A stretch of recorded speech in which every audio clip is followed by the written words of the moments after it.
ela foi jogada fora como uma boneca de pano.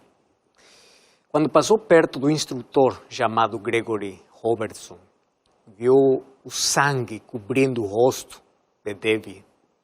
Imediatamente, o instrutor se posicionou e se precipitou a uns 200 quilômetros ou 290 quilômetros por hora. Olhando ali para baixo, viu que estava fora do alcance. Parecia impossível salvar a vida de Debbie.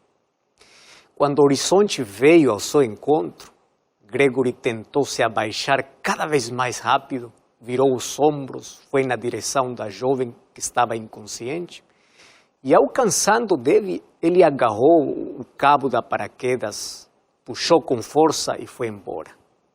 O paraquedas abriu e começou a planar em direção ao solo.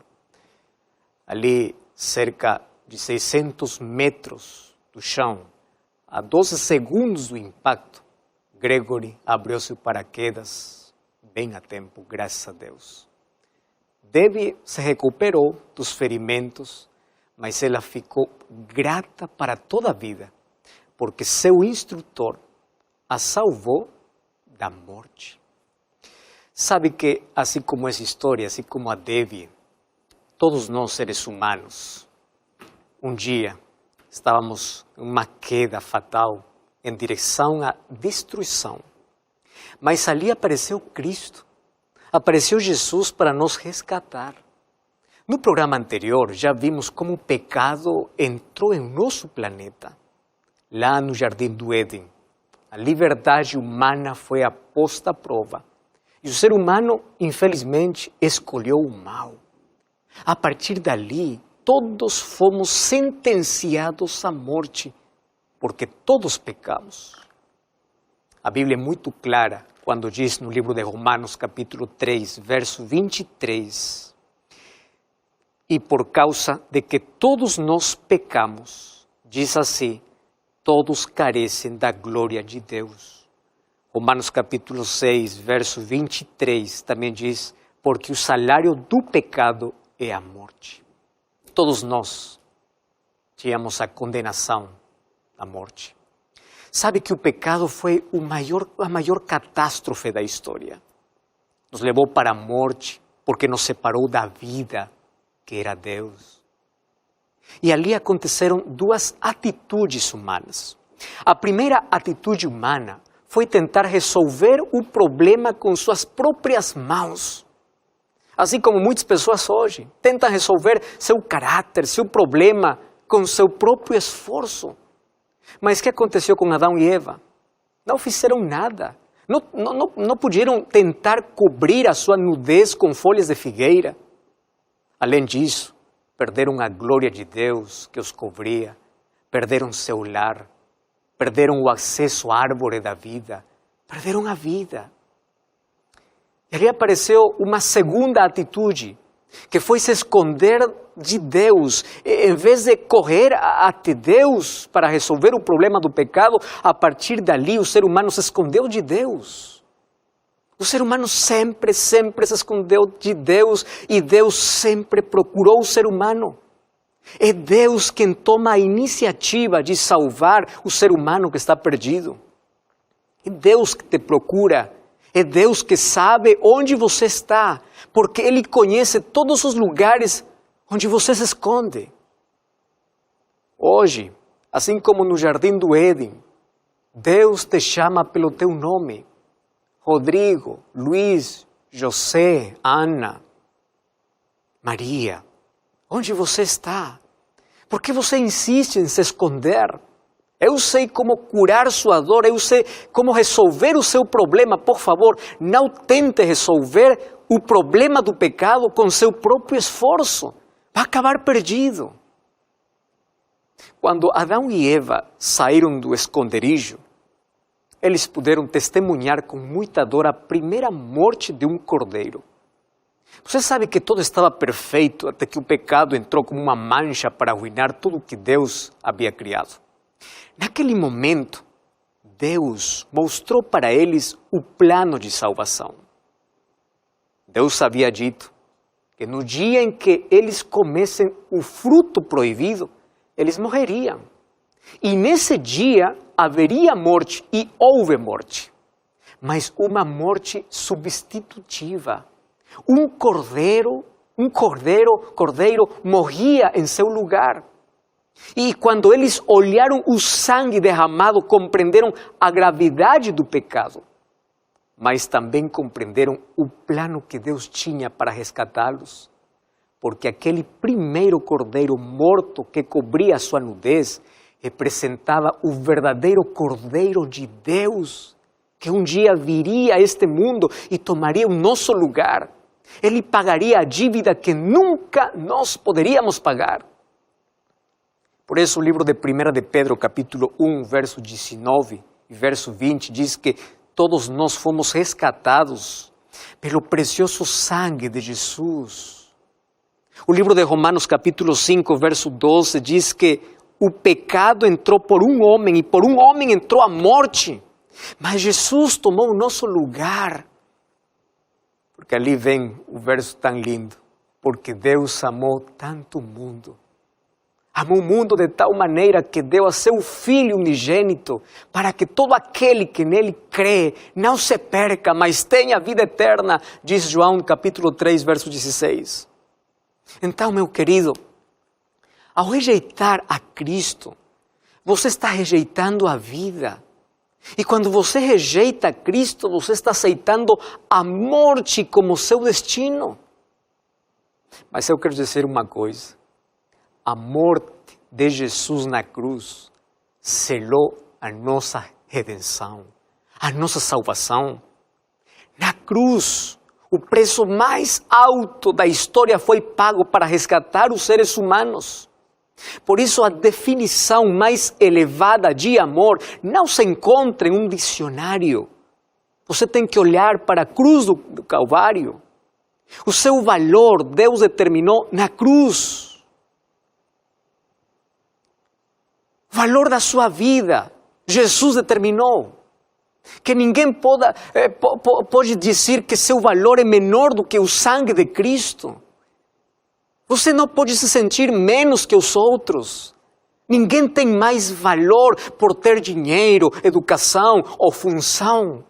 Todos temos o mesmo valor, o sacrifício de Jesus.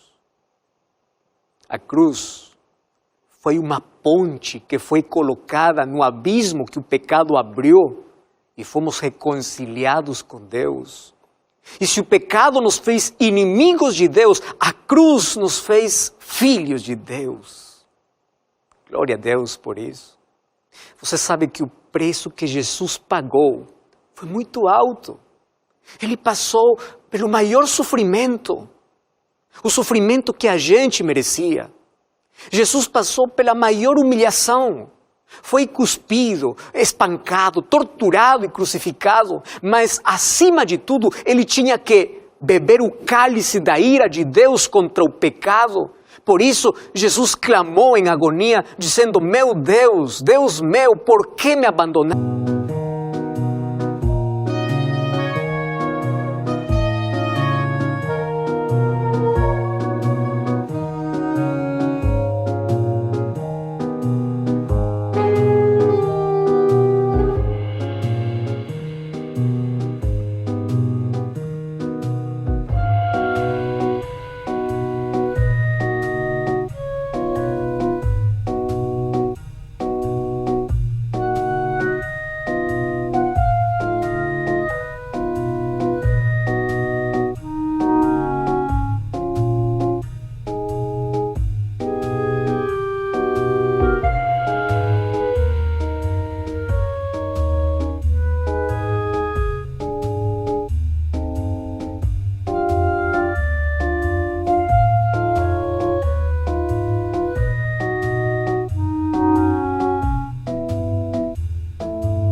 imaginaste?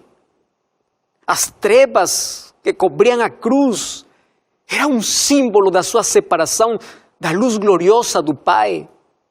Mas misteriosamente a unidade com a divinidade não foi quebrada. Quando Jesus diz no livro de João, capítulo 19, verso 30, está consumado, Jesus está dizendo, a tua salvação foi completada.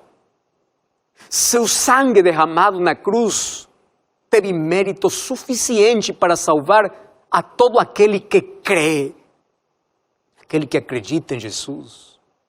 Mas embora a salvação tenha sido completada, hoje Cristo continua aplicando os seus benefícios por nós no santuário. Você sabe que agora Jesus Cristo está no santuário celestial. E que coisa Jesus faz ali? Está aplicando o seu sacrifício em favor de todo aquele que crê. Porque embora ele tinha morrido para salvar a toda a humanidade, somente aquele que crê será salvo. Aquele que aceita o sacrifício, aquele que decide aceitá-lo como seu salvador pessoal. Uma pergunta importantíssima é, por que Jesus teve que morrer? Acaso a morte de Jesus foi bem necessária? Deus poderia haver salvado o ser humano de outra maneira? A morte de Jesus foi uma necessidade moral e legal. Sabe por quê?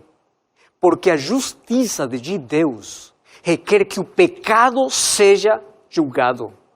Portanto, deve-se executar o julgamento sobre o pecado e sobre o pecador.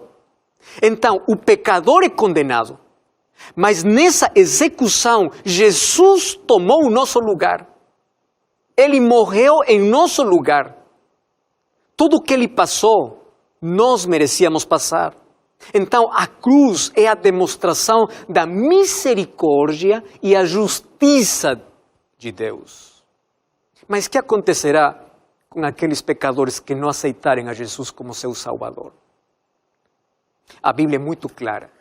No livro de João, capítulo 3, verso 36, diz assim: por isso, quem crê no Filho tem a vida eterna. E quem todavia se mantém rebelde contra o Filho não verá a vida, mas sobre ele permanece a ira de Deus. Ou seja, quem aceita a Jesus como seu Salvador recebe o perdão de seus pecados. Mas aquele que não está sujeito à ira de Deus. E qual é a ira de Deus? Quando a Bíblia fala sobre a ira de Deus, não está falando sobre uma emoção descontrolada. A ira de Deus é a oposição firme de Deus, da santidade de Deus para o pecado. E Deus quer eliminar o pecado e vai acabar com ele para sempre. Mas aquele que se apega ao pecado morrerá por sua própria escolha.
Porque tendo a possibilidade da vida eterna, decidiu rejeitar a vida que é Cristo.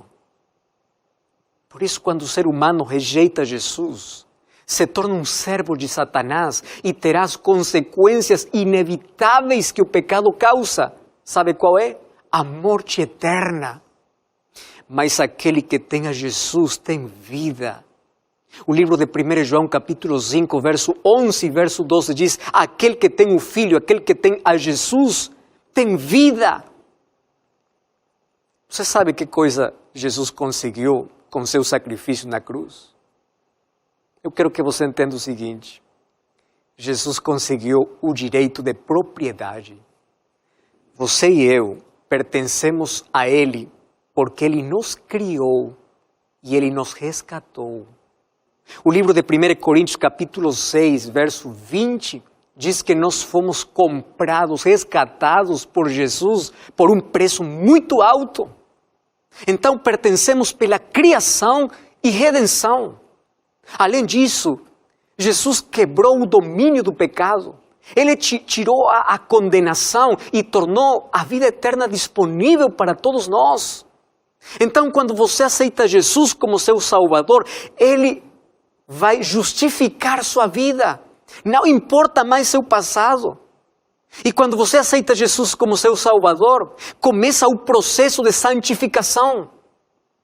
Cada dia você é melhor pessoa, cada dia semelhante a Jesus, até alcançar a glorificação que acontecerá quando Jesus volte para a terra para nos levar e viver com Ele pela eternidade. Quando aceitamos o sacrifício de Jesus, nos tornamos filhos de Deus. Você sabe que ser filho de Deus é uma escolha? O livro de João, capítulo 1, verso 12, diz que Deus deu o direito de ser feitos filhos de Deus àqueles que creem em seu nome. E você sabe, quando você é filho, você passa a receber a herança, porque os filhos têm a herança. E qual é a herança? São as maravilhosas promessas que Deus tem para aqueles que o amam. Quando aceitamos Jesus, passamos de morte para a vida. O livro de Efésios, capítulo 2, verso 1, diz assim: Ele vos deu vida, estando vós mortos nos vossos delitos e pecados. Olha só o que diz o verso 4. Mas Deus, sendo rico em misericórdia, por causa do grande amor com que nos amou, estando nós mortos em nossos delitos, nos deu vida juntamente com Cristo, pela graça sois salvos, e juntamente com Ele nos ressuscitou e nos fez assentar nos lugares celestiais em Cristo Jesus. Por sua graça somos salvos. Uma das palavras mais lindas é a palavra graça. Graça é o favor imerecido de Deus para nós. Deus não tinha a obrigação de nos amar, porque nós somos rebeldes, mas Ele decidiu nos amar e chegou até morrer em nosso lugar. Por isso é que a graça de Deus é inexplicável. A graça é um presente de Deus para o homem. A salvação não tem que ver com o que somos ou aquilo que oferecemos a Deus. A salvação tem que ver com quem é Deus, que coisa Deus nos oferece. Se fomos longe de Deus em nossa rebelião, Deus foi mais longe na solução. Se nosso pecado é enorme, a graça de Deus é maior, acredite nisso. Infelizmente, o ser humano muitas vezes rejeita a graça de Deus. Uma coisa você tem que entender: a graça de Deus é a graça que salva, mas também é a graça que transforma. A graça tira você do pecado, purifica você, não deixa você continuar vivendo como antes, transforma seus hábitos, sua vida, porque te coloca em harmonia com a palavra de Deus, em harmonia com a lei de Deus, e começa uma vida nova. Você começa a obedecer por amor, e os frutos do que a graça fez em sua vida se tornam visíveis. Se torna visível. Então, o livro de Efésios capítulo 2, verso 8 diz: pela graça somos salvos. Mas o verso 10 diz: para boas obras. Ou seja, a graça é a causa da salvação, E a obediência, as boas obras são a evidência da salvação. Você é salvo pela graça de Deus, mas a evidência que você é salvo pela graça de Deus é que você se torna obediente a Deus. E ali vem a pergunta: como eu aceito a graça de Deus? Primeiro você tem que reconhecer sua condição. Você tem que dizer assim: eu sou pecador. Por isso aceito a Jesus como meu Salvador pela fé. E quando você aceita Jesus, Ele vai te perdoar. E você tem que aceitar seu perdão pela fé, não por sentimentos. Muitos dizem assim: eu já orei para Deus, eu não sinto que Deus me perdoou. Olha só, se você já confessou os seus pecados, se há arrependimento no seu coração, então aceite o perdão de Deus pela fé, para logo viver em harmonia com a vontade de Deus, obedecendo a sua palavra. O livro de Efésios capítulo 2, verso 6, diz que nós fomos ressuscitados juntamente com Cristo. Sabe que um dia nós todos estávamos mortos, mas Ele nos ressuscitou. E você sabe o que diz o livro de Romanos capítulo 6, verso 3. Olha só a imagem linda que coloca a maneira como nós fomos ressuscitados. O verso 3 diz assim: ou porventura ignorais que todos nós que fomos batizados em Cristo Jesus fomos batizados na sua morte? Fomos, pois, sepultados com Ele na morte pelo batismo, para que como Cristo foi ressuscitado dentre os mortos pela glória do Pai, assim também andemos nós em novidade de vida. Sabe como isso acontece? Olha, a salvação é pela graça e pela fé. Graça é o presente de Deus para você. Mas você tem que aceitar a graça pela fé. Então, pela fé você acredita em Deus, verdade? Sim, pela fé você acredita em Deus, pela fé você se entrega a Deus. Não tem medo, porque tem fé. Agora, você pode acreditar em Deus em silêncio, ninguém sabe. Mas a fé leva à ação. A fé leva a amar a Deus, a obedecer a Deus, andar com Deus. E tem uma questão essencial: amores secretos são inúteis. O amor verdadeiro é público. Então, quando eu aceito acreditar, começo a relacionar-me com Deus, a conhecê-lo melhor, a amá-lo de todo o coração. E quando eu amo a Deus, então vou demonstrá-lo publicamente por meio do batismo. Então, o batismo é a manifestação pública da minha fé, do meu amor a Deus. É um símbolo de que eu morro para o pecado para viver uma nova vida com Jesus Cristo. Por isso é necessário esse passo de fé. Estou falando com você que já conhece Jesus. Você já crê em Jesus. Você já estudou a Bíblia. Mas ainda você tem seu amor em segredo. Chegou a hora de nascer para o reino de Deus como uma nova criatura. O livro de João, capítulo 3, verso 5, diz que para entrar no reino dos céus temos que nascer de água